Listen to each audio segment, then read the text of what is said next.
Hello everyone, this is 12th Harbinger, and welcome to my channel. In this video, I will be reviewing all the craftable weapons of Natlan and let you know which characters they are best on.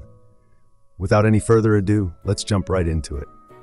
Let's start with the Catalyst, Ring of Yaxche. This weapon has a base attack of 510 and provides 41.3% HP from its substat. Additionally, at R5 it gives up to 32% normal attack damage bonus after using elemental skill, based on max HP. It is obvious that this weapon is made for HP scaling DPS characters. Neuvillette and Mualani are the only HP scaling DPS catalyst users we have.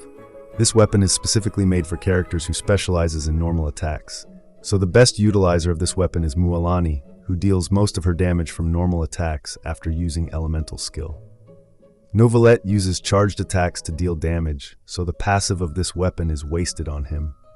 You are better off using the Prototype Amber or the free Catalyst from version 5.0 event, Ashgraven Drinking Horn on him. Next we have the Polearm, Footprint of the Rainbow. This weapon has a base attack of 510 and provides 51.7% defense. At R5 it increases defense by 32% for 15 seconds after using elemental skill.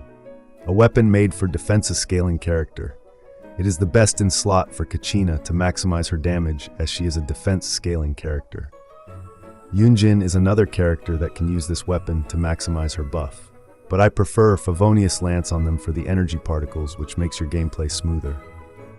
Moving on to the sword, Flute of Ezpitzal, another defense scaling weapon. It has 454 base attack and gives 69% defense. After using elemental skill, increases defense by 32% for 15 seconds at R5. As you might have guessed, Chiori and Albedo can take benefit of this sword. This is great for people who missed Cinnabar Spindle event.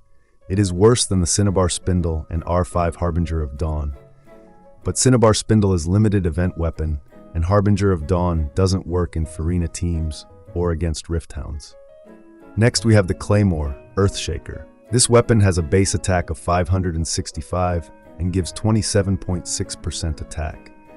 Additionally, it increases elemental skill damage by 32% after a party member triggers any pyro-related reaction.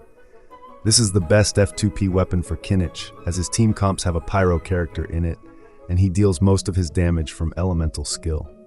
Navia is the only other Claymore character who focuses on dealing elemental skill damage. However, this weapon is very niche on her as it requires you to use a pyro character in the team. And lastly, we have the bow, Chainbreaker.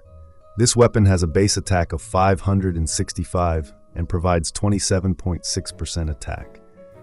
The passive of this weapon is very restrictive. It requires you to have Natlan characters in the team. It gives 9.6% attack increase for every Natlan character who has different element type than the character who is equipping this bow. This means it can go up to 28.8% attack, as you can have 3 such characters. Having 3 such characters in the team also increases elemental mastery by 48. It's still too early to decide how good this weapon is. We need to wait for more Natlan characters and see if there's any team where this weapon can be used in. As of now, this weapon is just a stat stick. So overall, most of these weapons are tailor-made for their Natlan characters. Some can be utilized on others too. And with this, I will end this video. Don't forget to like and share the video and subscribe for more Genshin Impact content. Thanks for watching.